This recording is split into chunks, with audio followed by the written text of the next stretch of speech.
Ендеше сіздерге мен сұрақ қоямын, сіздер жауап беріп отырыңдар, жарай ма? Иә. Ал ендеше Дінислам, зат есім дегеніміз не еді?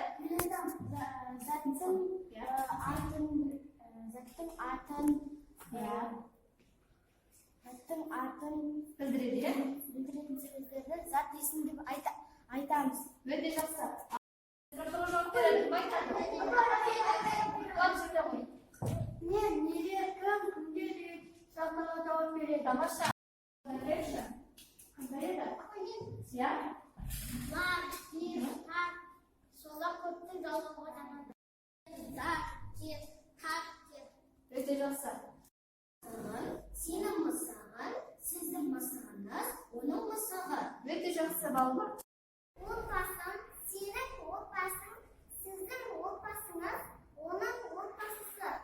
Көрше түрде біздің отбасымыз, сендердің отбасыларың, сіздердің отбасыларыңыз, олардың отбасы. Бір сөйлемді алайық. Назарымызды аударамыз, серкетін жасаймыз. Ал бастаймыз.